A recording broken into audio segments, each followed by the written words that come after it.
Welcome back. We are here with another Bird Brain Q&A. I'm Lauren Benedict, happy to answer questions about birds. And I'm your co-host, Pam Moore. I am happy to ask questions about birds from you, and I always come up with a follow-up question or two. Oh, your follow-up questions are great. You Thank do such a you. good job, and I think our listeners also really appreciate this. I'm sure you're asking all the questions that they're already thinking in their heads. Well, I hope so. It's funny because I remember hanging out with my mom and one of her friends, like a neighbor and whatever. After the fact, my mom sort of gave me a hard time, like I had interrogated the neighbor's daughter. And I was like, interrogate? No, I was curious. I'm just a very curious person. And so I have a background as a journalist. So I'm like, great, can I get paid to to ask questions and to ask like a million follow-ups so I really understand what's going on? So I appreciate you appreciating my natural nosiness slash curiosity. I think that's so important, and that's how people learn. Yay, yay. So should we dive in? I'm really excited about this episode. I think so. I think this is going to be a fun one. Okay, so we teased it last time. Now we're here to deliver on what we promised. These are your questions about birds and some of my follow-ups that maybe you should actually ask your therapist. Let's disclaim this. We are not certified mental health professionals. First question. Let's do it. This one's from Hannah. Hannah asks, why am I so afraid of birds? I don't know, Hannah. I don't know. I think again, you got to look deep inside yourself and see what it is that's so scary about birds. I actually though get this question more than you might think, or at least this response to birds. I teach ornithology, and in pretty much every ornithology class that I teach, I have at least one student that says to me, "I'm really afraid of birds." And I find that so weird. How could you be afraid of birds? They're beautiful. They're wonderful little, gorgeous things, but people are scared of them. I have ideas on this actually. I think one of the reasons you in particular are quite comfortable with birds. I mean, for one thing, what came first, the chicken or the egg? You obviously had an interest and a love for birds, which took you down the path of getting your PhD in ornithology. And probably the more you knew, the more you loved. I mean, I feel that way with certain people in my life. Like, oh, I didn't know this person and I kind of thought they sucked. And then as I got to know them, I was like, oh, I see who you really are. You're beautiful, right? That happens. Also, so for you, it was like this, what is this called? A positive feedback loop of liking them, knowing more, liking more, knowing more. And I think that birds are a little bit enigmatic to most of us who are not ornithologists, right? So I think like we might, those who aren't professionals or serious bird watchers, we might be like, well, I don't know what that bird is going to do next. I don't know if it wants to engage me. And they open their mouths, I think, quickly. You don't even know. Like, do they have teeth? What are they doing? Are they coming for me? Like, are they trying to eat my sandwich? Yeah, I think that's true. It's the fear, and it's also, I think there's also maybe something about birds because they move in three dimensions. If you see a mouse coming at you, it has to climb up you to get to your face. A bird, I'm sorry. it I'm sorry. comes straight Terrifying. at you. You're never going to convince me that a bird is more terrifying than a mouse. I'm with you. No, I'm Okay. not trying to Okay. convince you of this, Oh, but okay. for Okay. some Okay. people, I think it's that movement, the like three-dimensional, Okay. they could go anywhere. Well, and I would also, I feel like Hannah, no offense, Hannah, I love you. I love that you engaged with us. Any question is a good question. But Hannah, I really want to know more about you because your question sparks 10 more questions for me. I want to know, like, have you had a bad experience with birds? Where do you live? And that might tell us a little more about why you're so afraid of them. Yeah, this is the medical professional in you, Pam, Yeah, yeah, answering a question with a question. sure. But then the other thing I would like to know is, Hannah, maybe a follow-up question we could ask on your behalf or other people who are afraid. What's the first step if you are afraid of birds, but you don't want to be anymore? That's a really interesting. I Or mean, is it so individualized depending on where is this fear coming it from? is. Maybe just get a bird feeder and start watching them all the time, and you will begin to love them. There's no way to have them coming to your window and not fall in love with all those birds out there. Says the ornithologist. You're a little I think biased. it's true. How could anybody ever watch all of their beautiful backyard birds and not fall in love? Humans are hardwired to love creatures that are cute and charming, and birds are that. I mean, okay, maybe not all of them. So maybe that's the issue. Yeah, I mean, like Hannah a has to puppy is spend, objectively cute. Is a bird objectively cute? sure, some of them are. Some. Birds is a wide. I feel like you're painting birds as a monolith. All right, Is that's that true. Yeah. fair? Hannah has to spend more time with like chickadees and cardinals and less time with eagles and cassowaries. Yeah, maybe some penguins. Watch March of the Penguins. March of the Penguins will make you fall in love with birds. Could we say that a penguin is like your gateway bird? Yeah, and Yeah. maybe they're less scary because they don't fly and they don't move in those three dimensions. Mm. I like that. But yeah, Hannah, get back to us. If you want to, we're here. We're here on YouTube. Like, ask us some follow-up questions. Should we move on? Let's do it. Yeah. I like this one. This is from Linda. Are blue jays mean birds? I had an outdoor cat who could hold her own with other animals, but was unable to fend off blue jays. They would stalk and dive bomb her. She could catch other birds, but never a blue jay. Blue jays are smart, and that cleverness maybe is what allowed them to get away from your cat. I'll give them that. And they can be mean. They'll beat up on some of the smaller birds at the feeder, but mostly I think they're just really clever. Like they do other things that are pretty smart too. Blue jays are known for if there are other birds at a resource that the blue jay wants, sometimes the blue jay will go perch nearby and it'll make the sound of a red-tailed hawk. And all the other birds think, hawk, fly away. Blue jay goes down and gets everything. So is that mean? Is it mean or is it just trying to survive? Yeah. Is it mean or is it just kind of smart? It's just kind of winning there. Yeah. Is it Yeah. mean or is it like the hedge fund manager of birds? And there is actually research on this. So anyone who has ever contributed to or heard of Cornell's project Feeder Watch, they ask you to collect data at Feeder Watch about what birds displace other birds from the feeders.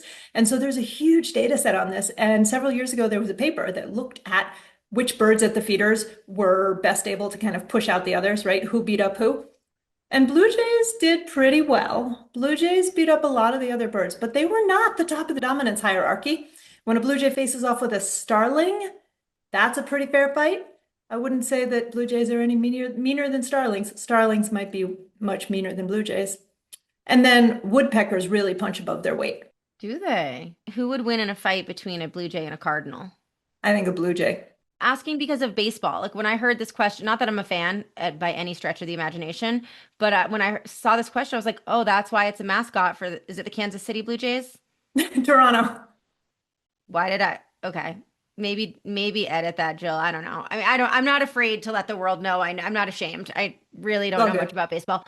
But why are baseball teams such as the Cardinals and the Blue Jays named after birds? But I don't know of, oh, I guess the Falcon. What are the Falcons? Is that a football team? Yeah, there are tons of sports The teams named Eagles. The after birds. Eagles. There The are Eagles are a football eagles, team. falcons, Seahawks, Orioles, tons and tons of birds. Are we ready for the next? All right. What bird is the biggest asshole? This question comes from Emily. Yeah, well, it's not blue jays. Blue jays are, like I said, they can be a little mean, but mostly they're just clever. There are a few that jump to mind, and they're kind of assholes for different reasons. So maybe I'll tell you about the different birds, and you can tell me which you think is the bigger asshole move here. So there are birds like cassowaries and ostriches that are just big and strong, and every now and then they kick a person and kill them. Cassowaries are known for being pretty aggressive. So, that's scary. Wait, they kill humans by kicking? Yes. Where would you encounter one of these? Cassowaries in Australia, ostriches in Africa. Other really big birds could do this, like a rhea in South America. Would you have to provoke them in order for them to kick you? You'd have to be pretty close. And yeah, I mean, they would come at you because they were mad at something you were doing. Okay, so they perceived you as invading their space. You Yeah. actually were invading their space, maybe threatening their child or their food supply or whatever. Okay, so if you're minding your own business and keeping a healthy distance, they should leave you alone. Yes. Okay. Yeah. So maybe asshole-ish. We'll see. Next are things like Jaegers and skuas, which are these really cool birds. They're related to gulls. They're not the only ones who do this, but they are the most well-known birds that do this. They practice something called kleptoparasitism, which basically means that they steal the food that other birds have caught. So a gull is out there searching for food. They finally find something really good. They get a good chunk of fish or a clam or something, and here comes the skua or the Jaeger harassing them until they drop that food. Skua grabs the food and eats it all. Actually, lots of birds do that, but I'm pinning it on skuas and Jaegers because they're the worst. Okay. And then my third answer is maybe a baby cuckoo is the biggest asshole in the bird world. Or maybe it's a mama cuckoo, but what happens with cuckoos, they are nest parasites, brood parasites, where adult female cuckoos lay their eggs in the nest of another species and then they fly away. They never build their own nest or tend their own eggs.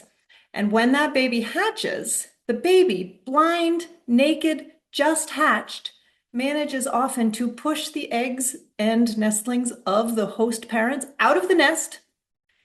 And that baby cuckoo is the only thing left in the nest. And it then demands all of the parents' attention. And so you get other species like reed warblers feeding a baby cuckoo for weeks and weeks until the cuckoo is 5 times as big as the parent.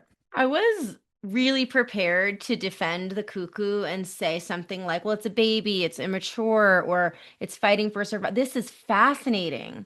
This is like sociopathic behavior and emotional and physical manipulation. It's a real asshole move. I have a question for you, Lauren. When these cuckoo birds, okay, so many questions. For one thing, do cuckoo birds ever raise their young in what we consider sort of normal or typical circumstances in their own nests, or they only ever Not, yeah, not the common cuckoo. There are some species, there are multiple species of cuckoo. Some of okay. them do kind of a mix of these two strategies, but there are species where no, they never raise their own young.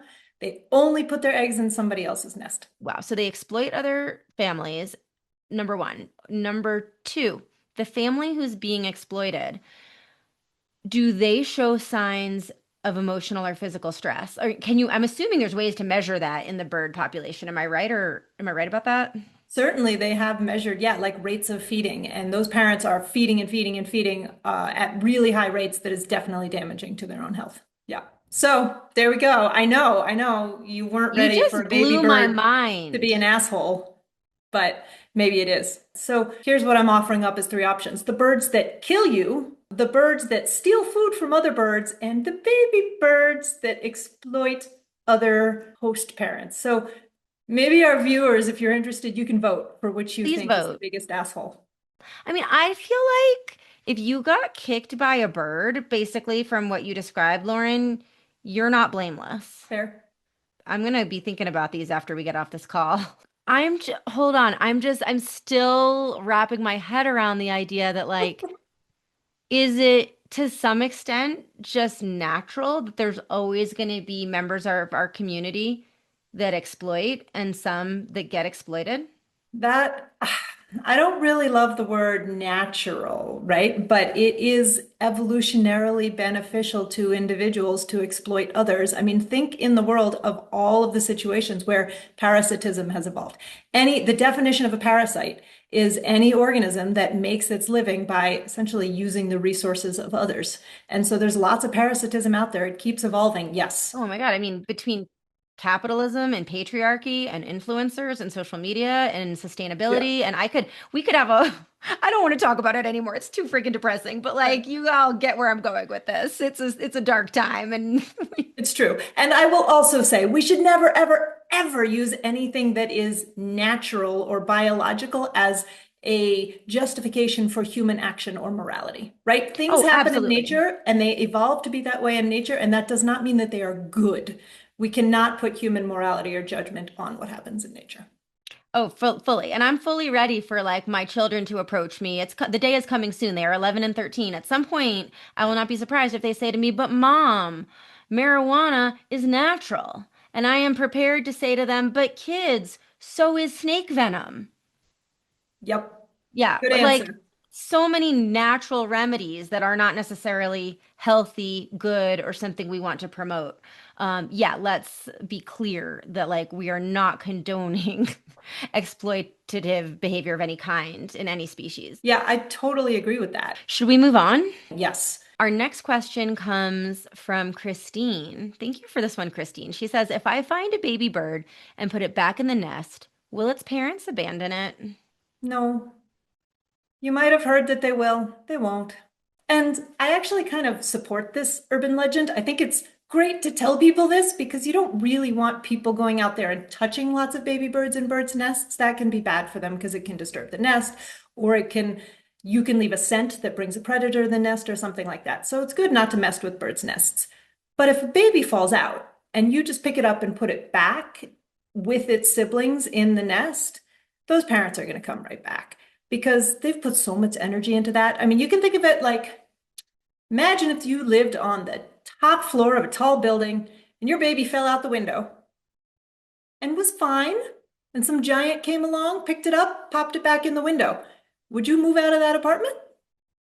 And that does actually bring up another point. If you see a baby bird on the ground that has feathers and it looks like a little teenager bird kind of thing, not really a naked baby, still young but closer to an adult, if it has feathers, probably leave it on the ground and just watch to see if its parents are around. Because sometimes baby birds do leave the nest a little bit early with some feathers, and their parents will continue to take care of them while they're on the ground. They'll come feed them on the ground, they'll come do that, they'll help them hide in the bushes. So those birds are probably fine. It's just really the naked ones, like the very tiny ones, that if you find one on the ground, you could put that back in the nest. Okay.